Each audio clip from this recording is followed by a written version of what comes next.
Bismillahirrahmanirrahim. Alhamdulillahi rabbil alamin. Wa bihi nasta'inu ala umuri dunya waddin. Wassalatu wassalamu ala rasulina wa habibina Muhammad ibn Abdullah wa ala alihi wa ashabihi wa man walah. Wa ashhadu an la ilaha illallah wahdahu la syarika lah. Wa ashhadu anna Muhammadan abduhu wa rasuluhu la nabiyya ba'dah. Rabbi shrah li sadri wa yassir li amri wahlul 'uqdatam min lisani yafqahu qawli, amma ba'd. Alhamdulillah, summa alhamdulillah, selalu puja dan puji kita kepada Allah Subhanahu wa taala, yang mana Allah telah memudahkan segala urusan kita, yang mana Allah telah memberikan kepada kita dari segala nikmat-nikmat dan karunia-Nya dan rezekinya, sehingga kita tidak sanggup menghitung segala apa yang telah Allah berikan kepada kita dari nikmat dan karunia. Sebagaimana Allah berfirman, wa in ta'uddu ni'matallahi la tuhsuha. Kalau kita mencoba menghitung-hitung nikmat Allah, kita tidak akan dapat menghitungnya. Oleh karena itu sudah menjadi kewajiban bagi seorang mukmin, hambanya yang beriman kepada Allah, untuk selalu bersyukur dan memuji Allah Subhanahu wa ta'ala, agar Allah tambahkan lagi nikmatnya lagi dan lagi. Allah berfirman, la in syakartum la azidannakum. Begitu juga salawat dan salam selalu kepada Nabi kita, Nabi Muhammad sallallahu alaihi wasallam, dan kepada keluarganya dan kepada para sahabat-sahabatnya, tidak terkecuali satupun dari mereka, karena semuanya telah Allah ridai. Allah berfirman, radhiyallahu anhum wa radu an. Kita lanjutkan kajian kita pada kitab Al-Arba'ina An-Nawawiyah, Al-Hadis At-Tasi' Al-Ashar. Kita masuk ke dalam hadis yang ke-19. An Abdullah ibn Abbas radhiyallahu anhuma qala kuntu khalfan nabiy sallallahu alaihi wasallam yawman faqala ya ghulam inni uallimuka kalimat ihfazillah yahfazka. Dari Abdullah bin Abbas, semoga Allah Subhanahu wa taala meridai keduanya, berkata, aku dibonceng di belakang Nabi sallallahu alaihi wasallam. Dalam riwayat yang lain, kuntu khalfan nabi ala dabbah, yaitu di belakang Rasul dalam keadaan menunggangi kendaraan, ya, berupa hewan tunggangan. Dan pada saat itu Rasul berkata, ya gulam, wahai remaja, anak remaja, aku ingin mengajarkan kepadamu beberapa kalimat. Jagalah Allah, niscaya Allah akan menjagamu. Jagalah Allah, tajiduhu tujahak, engkau akan mendapatinya di hadapanmu. Idza sa'alta fas'alillah, apabila engkau meminta maka mintalah kepada Allah. Wa idza ista'anta fasta'in billah, apabila engkau meminta perlindungan maka mintalah kepada Allah.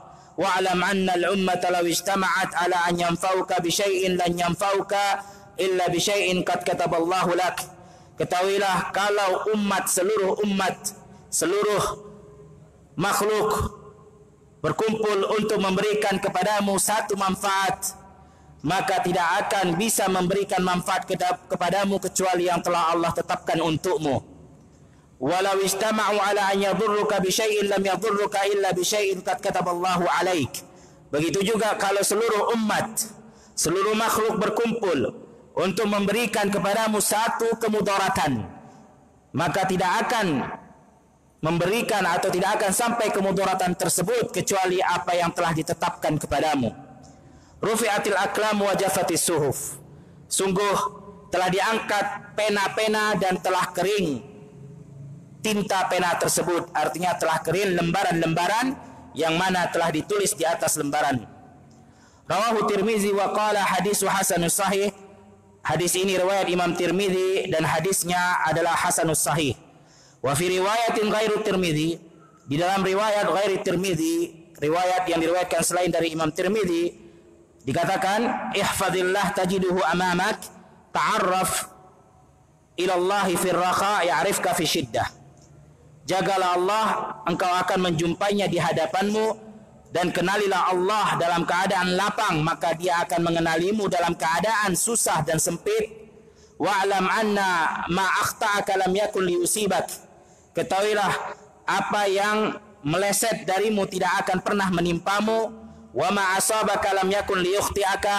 Apa yang akan menimpamu tidak akan meleset dari dirimu. Wa'lam anna an-nasra ma'al sabri. Ketahuilah bahwasannya pertolongan itu bersama sabar. Wa annal faraja ma'al karbi. Dan jalan keluar itu bersama kesulitan, kesempitan. Wa anna ma'al usri yusra. Dan sesungguhnya setiap kesulitan itu ada kemudahan. Hadis yang ke-19 ini adalah hadis yang sangat mulia, hadis yang cukup panjang, hadis yang agung, yang insyaallah kita akan membahas beberapa faedah yang dijelaskan oleh para ulama tentang hadis yang telah kita baca tadi. Yang pertama, Abdullah bin Abbas.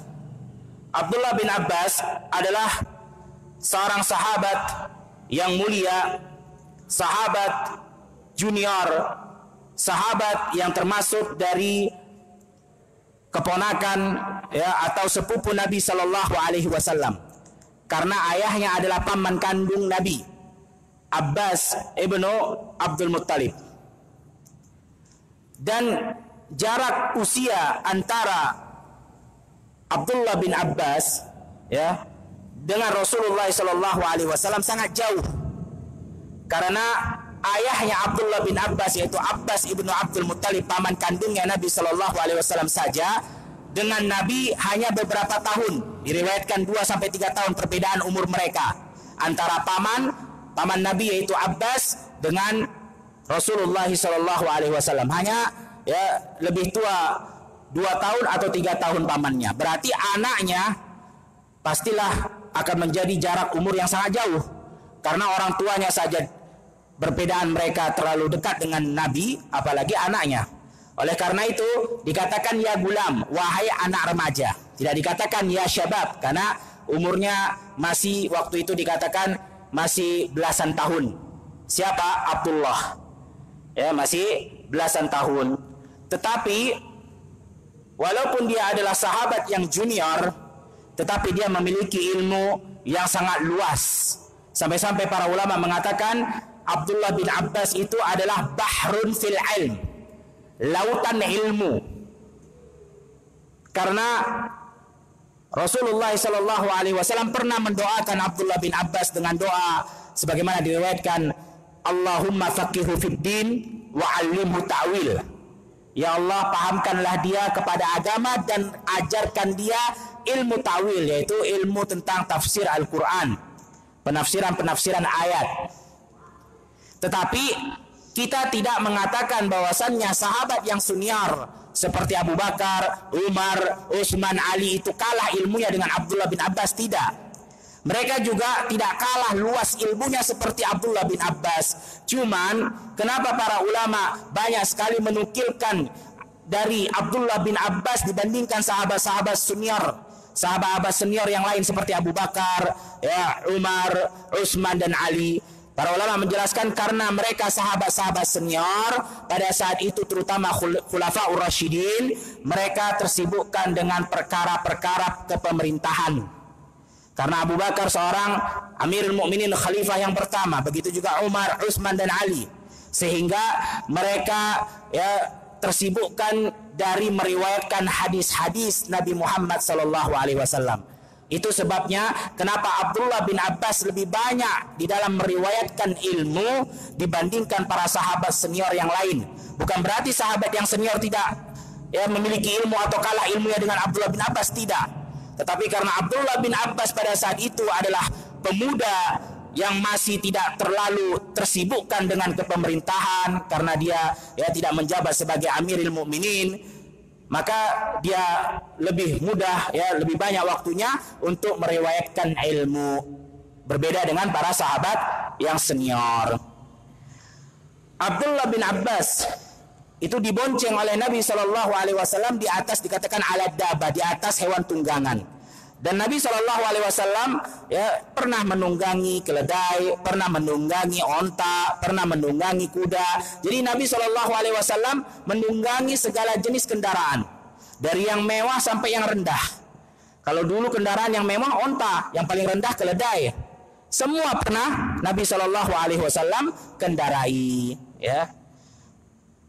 Kemudian Rasul mengajarkan kepada Abdullah bin Abbas, jagalah Allah, niscaya Allah akan menjagamu. Jagalah Allah, engkau akan mendapatinya di hadapanmu. Di sini jangan kita berpikir bahwasannya kita harus menjaga Allah seperti kita menjaga sesama manusia, sesama makhluk. Tidak. Karena Allah Khalik, Allah tidak perlu dijaga. Bahkan Allah yang menjaga as-samawati wal ard, Allah yang menjaga langit-langit dan bumi ini semua. Tapi maknanya bukan menjaga seperti kita menjaga anak kecil atau menjaga teman, tidak. Artinya jagalah perintah-perintah Allah, jagalah larangan-larangan Allah, agar kita tidak jatuh kepada larangannya, agar kita tidak meninggalkan perintahnya. Karena di dalam ayat Al-Quran banyak sekali kata ihfad, ya, hafidha yahfadu, tapi maknanya bukan menjaga layaknya menjaga manusia sesama manusia, tetapi maknanya menjaga yaitu melaksanakan perintah. Sebagaimana ya dikatakan hafidhu ala salawati wa salatil usta. Artinya bukan menjaga kamu seperti menjaga manusia, tapi kerjakan, jaga, yaitu jangan sampai kau tinggalkan, kerjakan salat yang diwajibkan oleh Allah Subhanahu wa ta'ala. Dan perintah sholat ini adalah salah satu perintah yang terpenting, yang tidak boleh kita lupakan dan harus selalu kita jaga. Karena bagi siapa yang menjaga sholat-sholat yang telah Allah tetapkan, maka untuknya nanti cahaya, bukti, dan keselamatan. Begitu juga sebaliknya, bagi yang tidak menjaga, yang meremehkan dan meninggalkan, maka dia pun akan mendapatkan hal yang sangat buruk. Sebagaimana Rasulullah Shallallahu Alaihi Wasallam bersabda, "Man hafidhu 'alaiha kana lahu nuran wa burhanan wa najatan yaumal qiyamah."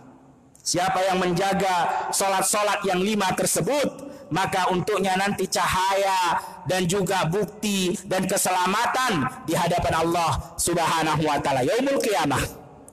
Tetapi sebaliknya kata Rasul, wa man lam yuhafid 'alaiha lam yakun lahu nuran wala burhanan wala najatan wa husyira yaumal qiyamah ma'al fir'aun wa haman wa qarun wa ubay ibnu khalaf.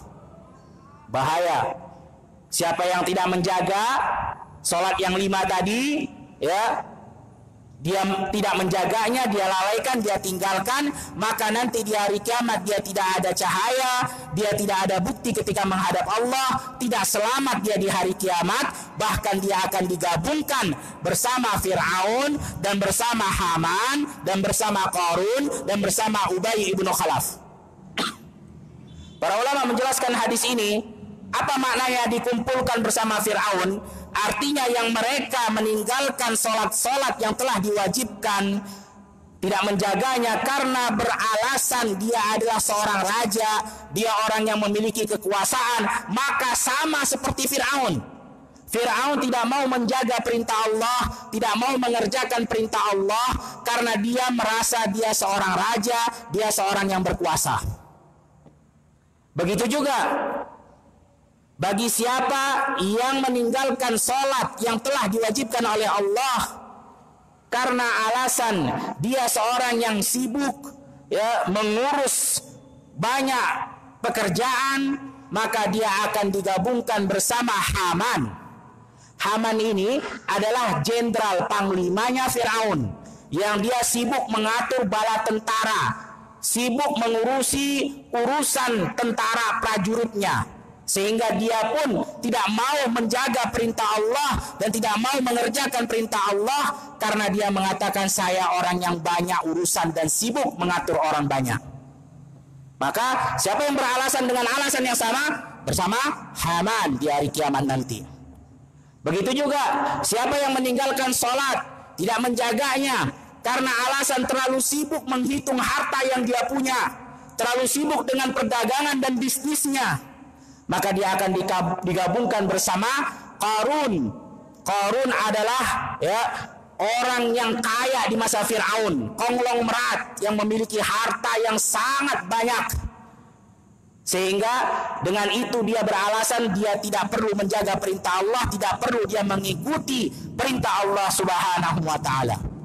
Begitu juga yang meninggalkan salat yang telah Allah wajibkan karena kerjaannya, karena tadi dia adalah seorang bisnismen dan lain-lainnya dari kerjaan dan kesibukannya, maka akan dikumpulkan bersama Ubay bin Khalaf. Ubay bin Khalaf adalah pedagang yang terbesar di masa Rasulullah di kalangan Quraisy. Dia pembisnis, dia pengusaha. Dia tidak mau menjaga perintah Allah dan mengikuti perintah Allah karena dia merasa aku adalah orang yang sibuk, pembisnis besar, pengusaha besar. Kalau ada yang meninggalkan sholat karena itu alasannya, dia akan dikumpulkan bersama Ubay bin Khalaf.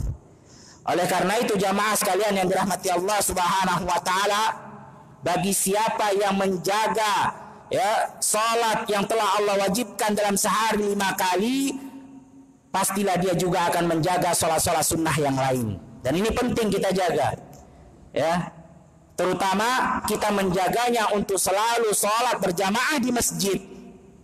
Dan ini lebih utama lagi, sebagaimana Rasulullah SAW bersabda, as-salatul jamaah afdal min salati fadhil bisab'i wa ishrina darajah. Salat berjamaah lebih utama dibandingkan salat sendiri, 27 derajat bedanya, 27 kali lipat Allah akan berikan pahala. Bayangkan sekarang jamaah, coba kita pikirkan agar kita tahu nih keutamaan salat jamaah di masjid bagaimana. Coba kita lihat kalau kita sholat di rumah, sholat isya contohnya sebentar lagi nih, yang mana jumlah rakaatnya 4 rakaat. Artinya kita sholat 4 rakaat sholat isya di rumah sendiri, maka kita hanya mendapatkan 4 pahala karena 4 rakaat. Tapi berbeda kalau kita menjaganya dengan berjamaah dan di masjid, maka kita artinya dilipat gandakan 27 kali. 4 rakaat yang kita kerjakan salat isya di masjid dan berjamaah dikali oleh Allah sebanyak 27 kali. Artinya 27 kali 4. Ayo coba tolong matematikanya ini berapa? 108. Sengaja saya tanya matematika biar semangat sedikit. Kadang orang kalau matematika semangat kan gitu. 108 pahala yang Allah berikan. Itu baru sekali salat isya. Bayangkan kalau setiap hari kita jaga sholat berjamaah di masjid, yang mana kalau dihitung dalam sehari berarti 17 rakaat kalau full. Zuhur 4, asar 4, maghrib 3, isya 4, subuh 2, 17 totalnya. 17. Berarti 17 dikali 27 oleh Allah untuk dalam sehari. Masya Allah. Udah berapa itu? Kalau 17 kali 24, berapa? Coba matematika yang mana ini? Biar semangat kita tahu, biar kadang kalau ngitung duit kita mau, ini ngitung pahala sekarang. Jangan uang aja yang kita semangat kalau ngitung. 459 kurang lebih. Kalau salah tolong dibenarkan. Ya. Kalau 17 kali 27 dalam sehari artinya 459 pahala. Masya Allah. Itu baru sehari. Gimana setahun? Kalau kita jaga setahun, artinya 356. Ya, 356 dikali 27. Masya Allah, udah mungkin hampir ratusan ribu ya. 160.000 sekian itu kalau dalam setahun. Beda kalau kita sholat sendiri di rumah, dalam setahun cuman dikali berarti 17 kali atau 365 dikali 17 karena di rumah cuman dapat sekitar berapa 6 ribuan mungkin. Berbeda dengan tadi ratusan ribu, kalau ini 6 ribuan saja, jauh bedanya. Maka kita harus semangat ke masjid berjamaah. Kenapa kita malas? Kalau memang keutamaannya begitu besar, belum lagi keutamaan yang lain. Coba lihat hadis Nabi. Rasul bersabda, apa kata Rasul?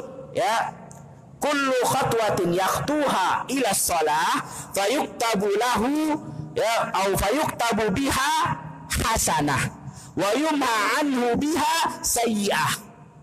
Dan belum lagi langkah-langkah yang dia langkahkan untuk sholat berjamaah ke masjid, setiap langkahnya Allah akan catat untuknya satu kebaikan, dan Allah akan hapuskan darinya satu keburukan. Dengan hanya satu langkah. Sekarang kalau kita hitung saja, mungkin jarak rumah dengan masjid 200 meter. Kita buat hitungan seperti itu. Ya, artinya kita punya langkah, bikinlah setengah meter sekali langkah. Ya, setengah meter. Artinya dari rumah ke masjid saja sudah 400 kebaikan yang Allah berikan dan 400 keburukan yang Allah hapus. 400 dosa baru perginya, belum pulangnya. Pulang dan pergi 800 kalau seandainya langkah kita setengah meter dan jarak rumah 200. Bagaimana yang rumahnya lebih jauh lagi? Dan ini diamalkan oleh para sahabat dan diamalkan oleh para ulama. Mereka sebisanya kalau jalan itu memang sengaja langkahnya tidak dibesarkan agar lebih banyak langkah-langkah yang tercatat, sehingga kebaikan lebih banyak yang Allah berikan dan keburukan dosa lebih banyak yang Allah hapuskan. Ini diamalkan oleh para ulama. Biarkan saja kalau ada yang ngomong, lu sok suci, sok alim ke masjid terus, biarin. Jangan dibalas, lu sok setan gak ke masjid. Jangan dibalas gitu. Gak usah. Ya, biarin. Dibilang sok alim, sok suci, sok taat, biarin. Ke masjid aja, jangan dibalas. Walaupun memang kalau dia ngomong begitu dia gak ke masjid, memang seperti sok setan jadinya kan. Karena setan yang gak ke masjid. Nah, jadi itu dia. Ya, memang jamaah, kita bagaimanapun berupaya untuk sempurna, pasti kita pernah jatuh. Berupaya kita untuk menjaga Allah, berupaya kita untuk menjaga perintah Allah. Memang kita nggak bisa sempurna.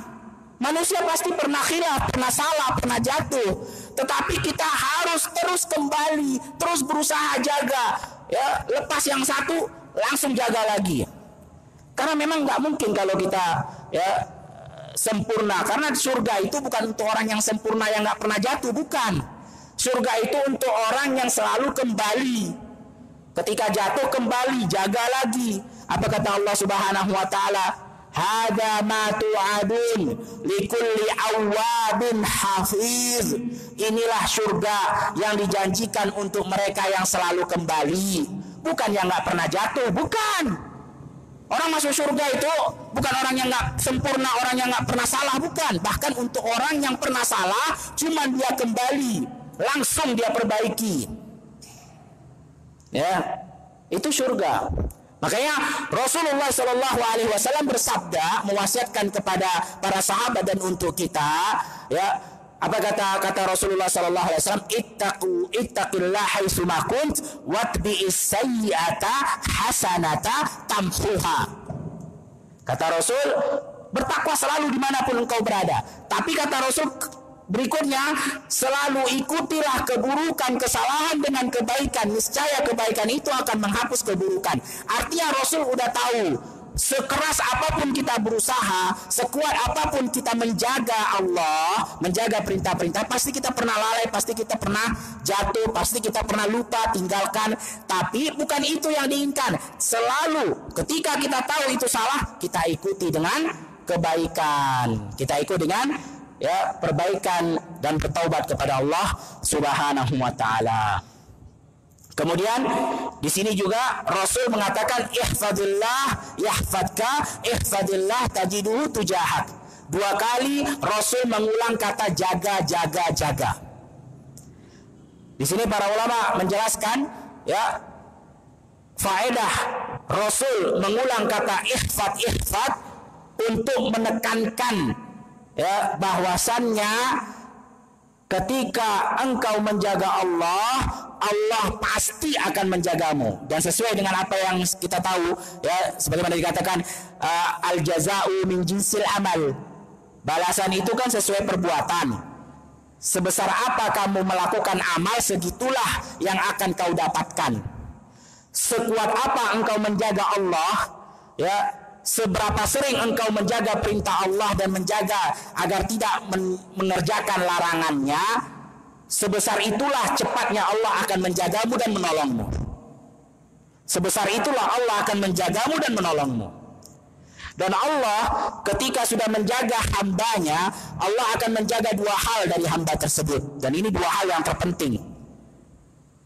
Yang pertama adalah agamanya, yang kedua adalah dunianya. Agamanya artinya Allah akan menjaga agamanya dari syubhat-syubhat, dari pemikiran-pemikiran sesat yang kita tahu zaman sekarang ini, Masya Allah, ya, fitnah pemikiran sangat cepat merasuk ke pikiran seseorang. Bahkan ada orang yang sampai ragu dengan adanya Allah. Banyak sekali kita lihat postingan-postingan di media sosial, dia mengatakan tahun ini saya tidak akan berpuasa karena saya ragu Allah itu ada. Oh, syubhat sekarang banyak, ya, dicuci otak. Siapa yang ciptakan Allah? Bagaimana Allah ada? Kok bisa Allah menakdirkan begini dan begitu? Akhirnya dia ragu kalau Allah itu ada. Begitu juga dia akan dijaga agamanya dari fitnah syahwat, karena kita tahu fitnah ada syubhat pemikiran, ada syahwat. Ya, bagi yang menjaga Allah, menjaga perintah akan dijaga sama Allah. Coba lihat Nabi Yusuf. Nabi Yusuf ini dikekalkan oleh Allah Subhanahu wa taala di dalam Al-Qur'an karena memang, ya, fitnah yang dihadapi oleh Nabi Yusuf adalah fitnah syahwat yang terbesar, yaitu ketika digoda oleh wanita yang sangat cantik. Makanya dikekalkan. Ini fitnah syahwat yang tidak mudah ini. Jangan dikira mudah, ya. Karena yang paling berat syahwat bagi laki-laki adalah wanita. Rasul bersabda, "Ma taraktu fitnatan adharru 'ala rijal minan nisa." Tidak pernah atau tidak ada fitnah yang aku tinggalkan setelah aku wafat, khususnya untuk kaum laki-laki, yang lebih dahsyat dan besar kecuali wanita. Bagi mereka itu fitnah yang sangat besar. Nabi Yusuf, coba lihat, digoda sampai dikatakan oleh Allah, walaqad hammat bihi wa hamma biha. Betul-betul sudah saling pengen, saling mau, sudah memang sama-sama mau, ya. Walaqad hammat bihi wa hamma biha laula arra'a burhana rabbih kadzalika linisrifa anhu su'a wal fahsya innahu min ibadinal mukhlasin. Allah palingkan Nabi Yusuf dari fitnah syahwat yang sangat besar itu. Kenapa? Innahu min ibadinal mukhlasin, karena dia termasuk hamba-hamba yang selalu menjaga kami dan memurnikan perintah Allah. Dia jaga betul-betul Allah Subhanahu wa taala. Oleh karena itu dia diselamatkan oleh Allah dari fitnah syahwat. Begitu juga Allah akan menjaga seseorang itu ketika dia menjaga Allah, yaitu Allah menjaga dunianya. Allah akan menjaga, ya, kesehatan dan akalnya. Coba kita lihat para ulama yang betul-betul menjaga Allah. Ya, para ulama itu berapapun usianya nggak pernah kita lihat pikun. Beda dengan kita, ya. Kita ini belumlah usia 70, 60, 50 tahun baru udah banyak yang kita lupa. Karena memang di awalnya kita nggak jaga Allah dengan betul-betul penjagaan. Beda dengan ulama. Ulama biarpun umur sampai 80 tahun, itu kalau udah berbicara tentang Al-Quran, hafalan Qurannya dan hafalan hadisnya keluar seperti air. Nggak pernah, lupa ayatnya. Nah, nggak ada gitu ulama. Keluar semua, biarpun makin tua makin kencang keluarnya. Makin umurnya makin sepuh, makin lancar dalil dan hadisnya. Masya Allah. Beda kalau kita belum sampai 10, masih muda, masih 40, udah banyak yang lupa. Ya, kemarin dibilang besok lupa udah. Para ulama, kenapa mereka bisa begitu? Karena mereka betul-betul menjaga Allah, betul-betul menjaga Allah dengan membaca Al-Qur'annya, betul-betul menjaga Allah dengan menghafalkan ayat-ayatnya. Begitu juga Allah akan menjaga dunia seorang hamba tersebut ketika dia menjaga Allah, yaitu Allah akan menjaga anak dan hartanya. Dan ini ada dalilnya. Kisahnya Nabi Musa dengan Nabi Khidir. Allah Subhanahu wa taala berfirman, ya, istat'amaha ahlaha fa'abau an yudayyifuhuma fawajada fiha jidaran yuridu an yanqadda fa'aqamah qala law syi'ta lattakhadta alaihi ajra. Ketika Nabi Musa sama Nabi Khidir kan masuk ke dalam satu kampung, minta dijamu sama penduduk situ. ya minta dilayani karena mereka adalah tamu, tapi mereka enggan. Nah, di sini para ulama menjelaskan ketika kita berdakwah, masuk ke pedesaan, masuk ke kota, masuk ke tempat yang belum kita pernah masuk, ketika kita mendapatkan hal yang tidak kita sukai, mungkin kurang dimuliakan, kurang disambut, ya, kurang dijamu, ya bersabarlah. Karena orang yang paling baik saja yaitu Nabi Allah, Nabi Musa dan Nabi Khidir, sama-sama juga tidak dimuliakan. Coba lihat. Kami datang dari jauh, kami seorang musafir, kami hanya minta diberikan makanan dan minuman, nggak mau orang kampung kasih. Ya. Maka ya jengkel boleh jengkel, tapi tetap sabar. Ingat, masih ada orang yang lebih baik daripada kita, tapi tetap bersabar. Kemudian udahlah begitu, kata Allah Subhanahu wa taala, fawajada fiha jidaran yuridu an yanqadda. Tiba-tiba Nabi Khidir mendapati satu gedung, satu rumah, satu bangunan yang mana dindingnya mau roboh. Dan dibenarkan oleh Nabi Khidir. Nabi Musa kaget, udahlah nggak dilayani oleh orang kampung, ya duit pun tak ada. Tahu-tahu kita dengan sukarela memperbaiki bangunan rumah yang ada di kampung itu. Makanya Nabi Musa mengatakan, kalau kamu mau, latakhatta alaihi ajra, kenapa nggak kita ambil upah biar kita bisa beli makan dan minum? Dijelaskan oleh Nabi Khidir. Nabi Khidir mengatakan apa? Wa ammal jidaru fakana li ghulamaini yatimaini fil Madinah wa kana tahtahu kanzun lahuma wa kana abuhuma salihah. Dinding yang aku perbaiki tadi itu milik dua anak yatim di kota yang ada di kota. Dan di bawah dinding tersebut ada harta yang memang untuk anak yatim tersebut yang ditinggalkan oleh orang tua mereka. Wa kana abuhuma salihah, dan orang tua mereka dulu ketika masih hidup termasuk orang yang soleh. Di sini para ulama menjelaskan, coba lihat. Karena orang tuanya selalu menjaga Allah, orang tuanya soleh, menjaga perintah Allah, Allah pun jaga hartanya dan anaknya. Padahal yang soleh orang tuanya. Artinya ketika kita menjaga perintah Allah, Allah akan jaga anak dan harta kita. Coba lihat, dijaga oleh Allah. Bahkan nabinya disuruh untuk perbaiki dinding itu, agar tidak terbongkar hartanya, agar tidak diketahui dan diambil oleh orang lain. Ya. Nah, kemudian di sini Rasul kemudian bersabda, ya, di riwayat yang lain, ta'arraf ilallah fi raqa ya'rifka fi syiddah. Kenali Allah ketika engkau lapang, maka Allah akan kenalimu ketika engkau dalam keadaan susah dan sempit. Para ulama menjelaskan, ya, syukur yang betul-betul syukur, takwa yang betul-betul takwa, ketaatan yang betul-betul ketaatan adalah ketika dikerjakan di waktu lapang dan luang. Ya, karena ketika waktu sempit, waktu susah baru ingat Allah, baru bertakwa kepada Allah, baru bersyukur kepada Allah, baru berdoa kepada Allah. Ini sama saja seperti orang musyrik.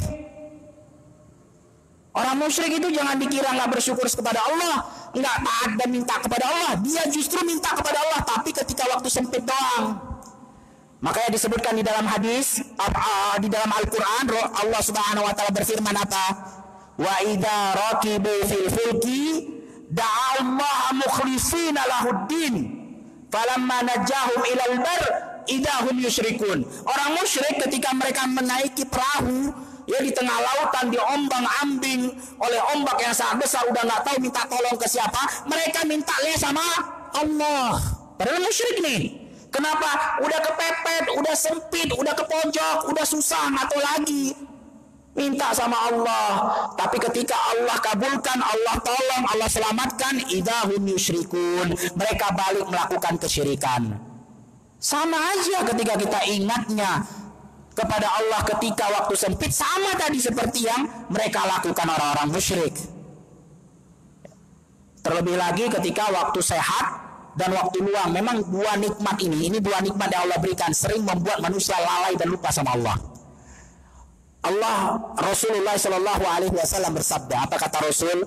Rasul bersabda, nikmatani maghbunun fihi ma katsirun minan nas, as-sihhatu wal faragh. Dua nikmat yang sering dilalaikan, membuat manusia lupa sama Allah. Dua nikmat ini apa? Waktu sehat dan waktu luang. Oleh karena itu jamaah sekalian yang dirahmati Allah Subhanahu wa taala, Ketika kita masih sehat, gunakan kesehatan itu untuk kita kerjakan perintah Allah, untuk taat kepada Allah. Ketika kita masih diberikan kelapangan waktu dan harta, gunakan itu untuk kita jaga Allah dengan menjaga perintah-perintahnya. Untuk kita gunakan harta tersebut yang Allah berikan keluangan dari harta untuk membahagiakan kedua orang tua, birrul walidain. Untuk kita gunakan agar kita ibadahnya lebih khusyuk. Maka ketika kita melakukan seperti itu di waktu lapang, kita tetap ingat sama Allah, Allah akan bantu dan ingat kepada kita ketika kita susah. Ya'rifka fi syiddah, kata Rasul. Coba lihat Nabi Yunus. Nabi Yunus ini kisahnya kan ya, dimakan oleh ikan paus. Kemudian di dalam perut ikan paus yang sangat gelap, ikan paus itu masuk ke dasar lautan yang sangat gelap juga. Kemudian di malam hari lagi, 3 kegelapan. Apa kata Allah Subhanahu wa taala, wa dhannun idz dhahaba mughadiban fa dhanna 'allan naqdira 'alaihi, ya, fanada fi dhulumat la ilaha illa ant subhanaka inni kuntu minadh dhalimin. Ketika Nabi Yunus, ya, Nabi Yunus Dhannun keluar karena merasa ya marah kepada kaumnya. Kemudian Allah tegur dengan apa? Dia ketika keluar di tengah lautan, terombang-ambing kapal yang dia naiki, akhirnya orang-orang yang di kapal pun bersepakat untuk melempar Nabi Yunus ke laut dan dimakan oleh ikan paus. Fi dzulumat, dalam keadaan gelap gulita, kata Allah Subhanahu wa taala. Gelap dalam perut ikan paus. Enggak ada cahaya dalam perut itu, enggak ada. Ya. Kemudian ikan paus adanya di dasar lautan, nggak ada di atas laut. Gelap lagi di dasar lautan itu, di malam hari lagi. Tapi berdoa, minta sama Allah, la ilaha illa anta subhanaka inni kuntu minadh dhalimin fanajjainahu minal gham. Allah lepaskan, Allah keluarkan dia dari musibah, dari kesusahan tersebut. Kenapa? Allah jelaskan, falaula annahu kana minal musabbihin lalabisa fi batnihi ila yaumi yub'atsun. Kalau bukan karena Nabi Yunus itu termasuk orang yang dulunya musabbihin, orang-orang yang senantiasa mengingat kami ketika waktu lapang, waktu luang, selalu berzikir, selalu mentaati perintah kami. Kalau bukan karena itu, dia akan tinggal dalam perut ikan paus selama-lamanya sampai hari kebangkitan. Artinya Nabi Yunus, kenapa Allah kabulkan doanya? Karena sebelum Nabi Yunus mendapatkan kesusahan, ketika dia masih lapang, ya, selalu senantiasa jaga Allah, ingat Allah. Makanya sama Allah, ketika dia mendapat musibah, Allah pun langsung cepat mengabulkan doanya Nabi Yunus. Betul, Allah itu kenal kita, betul. Tidak ada satupun yang tidak dikenal oleh Allah. Ciptaannya semua makhluk ciptaan Allah, semua Allah kenal. Apa kata Allah Subhanahu wa taala? Allah berfirman, "Wa ma tasqutu min waraqatin illa ya'lamuha." Bukan hanya makhluk, bukan hanya kita. Lembar daun saja ketika jatuh dari pohon Allah tahu. Padahal kita tahu lembaran daun di dunia ini banyak sekali. Pohonnya saja banyak sekali, apalagi lembaran daunnya. Satu pohon bisa berapa ribu itu lembaran daunnya. Ketika satu jatuh, Allah tahu. Artinya Allah itu kenal sama kita semua. Allah itu tahu kita semua. Tapi kita di sini kita ingin membahas adalah kita ingin dikenal Allah dengan cara khusus, dengan perkenalan spesial. Kalau cuma hanya kenal-kenal saja, Allah memang kenal sama kita. Tidak ada yang tidak dikenal oleh Allah. Karena ilmu Allah itu luas. Allah mengetahui semua tentang kita. Tapi kita ingin di sini agar perkenalan kita ini, agar kita dikenal Allah dengan perkenalan khusus, yaitu di waktu-waktu yang memang Allah sengaja turun dan ingin berkenalan dengan hambanya. Coba lihat hadis Nabi Shallallahu Alaihi Wasallam bersabda, ya, sebagaimana dikatakan hadis qudsi, yanzilu rabbuna ila sama'id dunya hina yabqa sulusul lailil akhir. Fayaqul hal min mustaghfirin fa astaghfirullah, hal min sa'ilin fa utiya su'alah. Ini yang harus kita jaga. Ini perkenalan khusus kita dengan Allah, biar kita betul-betul selalu cepat ditolong oleh Allah, yaitu kita kenal dengan Allah dengan perkenalan khusus. Ketika sepertiga malam terakhir Allah turun ke langit dunia, Allah turun Untuk apa? Untuk berkenalan. Dengan mengatakan siapa yang minta ampun akan aku ampuni. Siapa yang minta sesuatu aku akan berikan. Bayangkan nih. Kurang baik apa ini Allah? Allah yang maha kaya turun mau ketemu kita yang miskin. Kita yang butuh malah kita yang didatangi. Yang dimana-mana kan orang yang butuh datang dong kan gitu. Ini enggak, Allah datangi.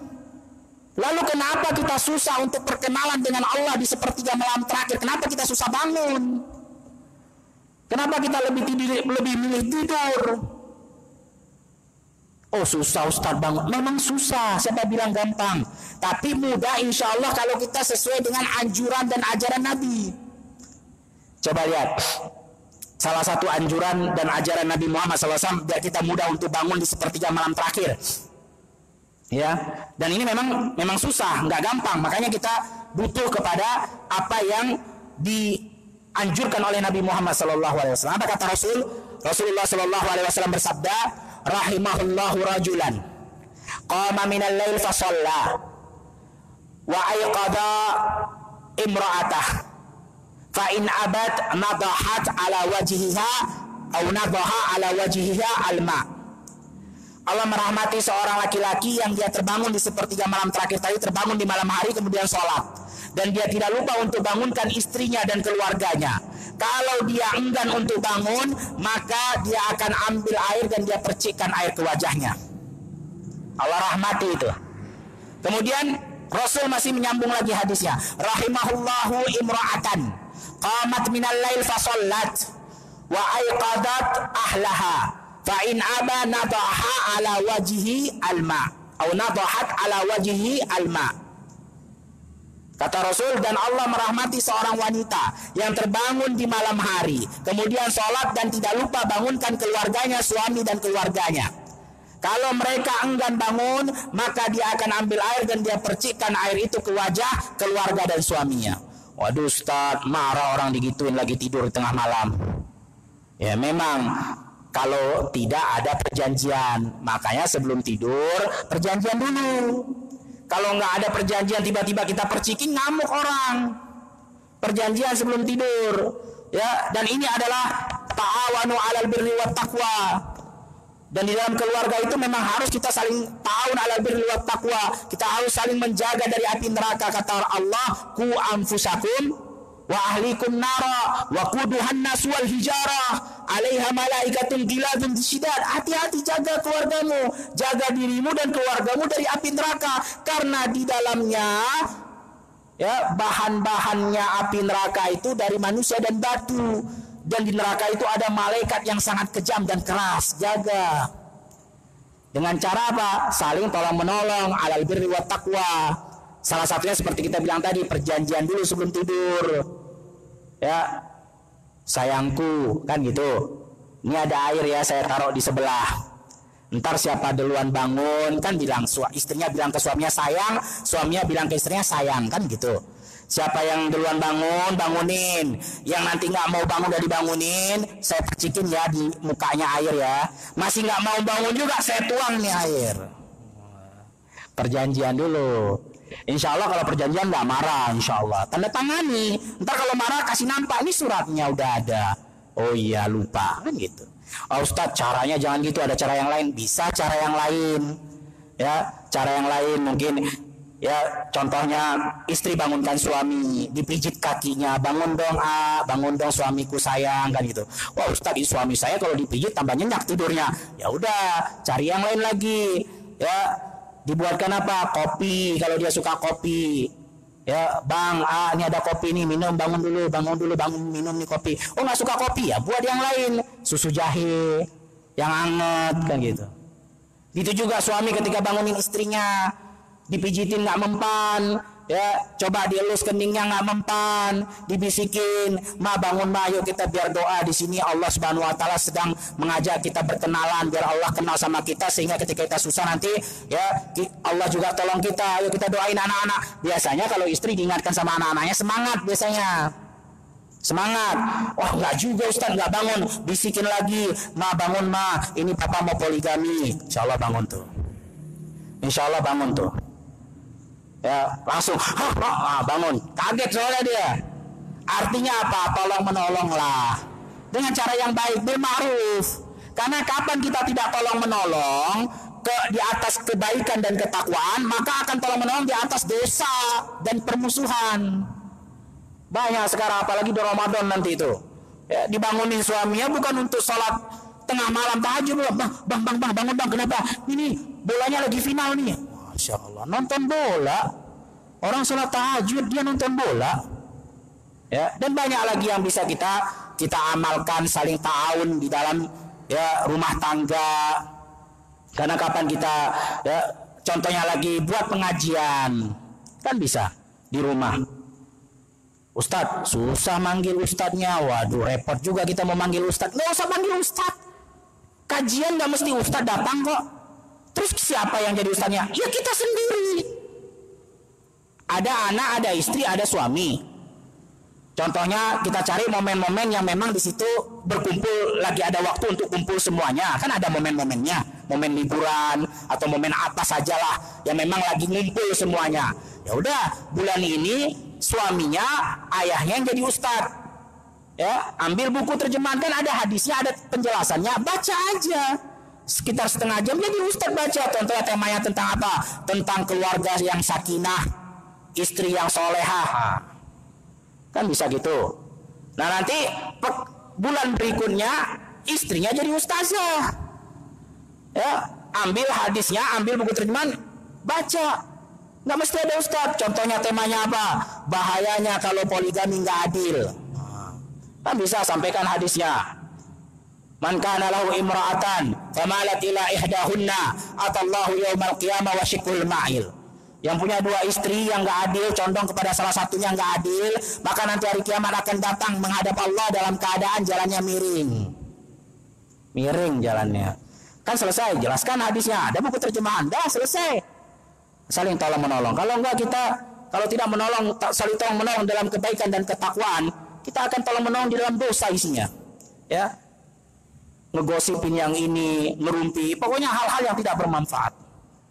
Nah, Isya sampai azan Isya ya 19.08. Ini 19.08. Tafadhol kalau mau azan kita cukupkan di sini, berhenti atau langsung bagaimana Ustaz Aris? Udah azan dulu atau udah berhenti atau gimana? Tafadhol yang mau azan, atau kita jadikan tanya jawab ya, atau kita bagaimana? Langsung tutup azan sholat? Azan dulu. Fadhal azan dulu.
Baik.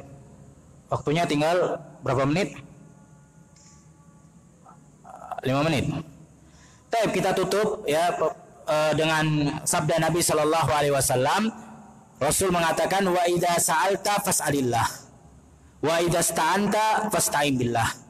Kalau engkau meminta, mintalah kepada Allah, minta tolonglah kepada Allah. Ini yang memang harus selalu kita lakukan. Bahkan memang inilah yang diajarkan setiap kita baca surat Al-Fatihah di dalam salat kita, ya, 5 kali dalam sehari. Apa kita katakan? Iyyaka na'budu wa iyyaka nasta'in. Bahkan Nabi Shallallahu Alaihi Wasallam itu bersabda, la yas'alu ahadukum rabbahu hajatahu kullaha hatta yas'aluhu syiraka na'lihi idzan qata.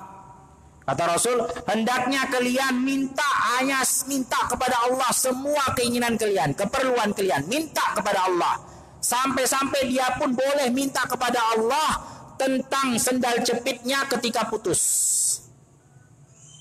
Ya, artinya kita harus minta kepada Allah dari perkara besar sampai perkara yang paling kecil pun minta kepada Allah. Karena ketika kita minta kepada Allah, Allah akan muliakan kita. Karena kita mengikrarkan bahwasannya Dia adalah Allah yang patut disembah dan maha memberikan rezeki. Tapi beda kalau kita minta kepada makhluk, kepada manusia. Ya, sekali kita minta masih dikasih, 2 kali kita minta mungkin masih dikasih, 3 kali kita minta masih dikasih tapi senyumnya udah nggak ada lagi, mukanya udah mengkerut, 4 kali kita minta diusir mungkin, bukan dikasih lagi. Itu kalau manusia. Tapi kalau Allah Subhanahu wa taala, ya, makin banyak kita minta, makin Allah muliakan dan tidak akan berkurang apa yang ada milik Allah. Apa yang dimiliki Allah nggak akan berkurang dengan kita banyak minta. Beda manusia. Manusia itu sekaya apapun dia, hartanya punya batasan dan dia punya keperluan banyak juga. Ya, beda Allah Subhanahu wa taala. Allah apa dikatakan Nabi Shallallahu Alaihi Wasallam bersabda, ya, hadis qudsi, apa kata Allah? Ya ibadi, law anna awwalakum wa akhirakum wa insakum wa jinnakum qamu ala sa'idin wahidin fasa'aluni fa'ataitu kullu wahidin mas'alatah ma nakasat dhalika min mulki syai'an illa kama yanqusul mikhyatu idza udkhilal bahar. Ketahuilah kalau semua manusia dari awal penciptaan sampai akhir penciptaan, ditambah lagi dengan jin-jinnya, bukan hanya manusia, jin juga ikut. Kemudian mereka semua berkumpul di satu tempat dan sama-sama semuanya minta kepada Allah. Dan aku kasih semua apa yang mereka minta, kata Allah, tidak akan berkurang sedikit pun kerajaan dan hartaku, kecuali seperti jarum yang dimasukkan ke air laut kemudian ditarik lagi ke atas. Jarum lancip. Kalau kita ceburkan ke dalam air, kemudian kita angkat, kira-kira ada nggak air yang masih tinggal di jarum itu? Jarumnya lancip, nggak ada, paling cuma sedikit, kalaupun ada basah-basah sedikit. Tapi airnya semuanya jatuh lagi, nggak ada yang nempel dalam jarum yang lancip. Begitulah semua Allah kasih permintaan hambanya, tidak berkurang harta yang ada sama Allah Subhanahu wa taala. Beda manusia. Kalau manusia sebaik apapun dia, pasti ada batasannya. Ya, pertama senyum silahkan kasih. Kedua, mulai senyumnya agak berkurang. Masih senyum tapi udah mulai berkurang. Ketiga, senyum udah hilang. Keempat, bukan senyum lagi, diusir, dimurka, dia bilang, pergi sana, kan gitu. Ya, minta sama Allah Subhanahu wa taala. Memang masalahnya kebanyakan manusia itu sebelum minta sama Allah, dia minta kepada makhluk dulu. Padahal Allah sudah mengatakan, wa qala rabbukum ud'uni astajib lakum. Minta, aku janji kasih. Memang boleh kita minta kepada makhluk, boleh minta tolong sama manusia, boleh. Tapi yang menjadi pertama dan utama, mintanya sama Allah dulu. Kebanyakan orang begitu, kalau udah minta sama makhluk, udah nggak ada jalan, udah mentok, baru larinya sama Allah. Jadi Allah nomor 2, nggak begitu caranya. Jadikan Allah yang pertama dan utama, baru berusaha. Jangan kebalik. Banyak manusia menanggungkan semua, memasrahkan dirinya kepada perkara dunia, kepada manusia. Padahal manusia bisa apa? Ya, banyak orang bertanya sama kita, Ustaz, tolong saya punya masalah ini. Ya paling saya cuma bisa bilang, ya sabar, kan gitu. Tapi kadang ada yang ngotot gitu, Ustaz saya bukan mau minta sabar, saya minta solusi nih, saya punya hutang banyak nih. Ya. Saya tanya, utang berapa? Utang saya segini-segini. Oh, utang saya lebih banyak daripada utang kamu. Kalau saya ada harta ya saya bayar dulu utang saya, kan gitu. Ya paling dia sabar, tapi kalau dia minta sama Allah Subhanahu wa taala, Allah akan kasih. Idza aradallahu syai'an an yaqula lahu kun fayakun, asalkan dia minta dan yakin.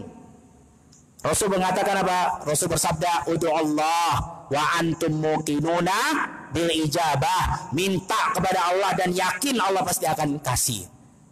Masalahnya kadang kita jadikan Allah ini tempat pelarian yang kedua, makanya jadi susah. Doa kita jadi lambat dikabulkan. Ya, udah mentok, udah nggak tahu lagi jalan kemana, baru larinya ke Allah. Ketika masih lapang tadi, ada harta, ada kesehatan, lupa sama Allah. Begitu udah sakit, udah nggak ada lagi harta, udah kepepet, baru ingat Allah. Itu yang jadi salah satu sebab kenapa doa kita lambat dikabulkan sama Allah Subhanahu wa taala. Mungkin itu saja yang bisa kita sampaikan di pertemuan ini. Atau ada yang bertanya atau kita selesai cukup? Tafadhol, waktunya. Ya, silakan.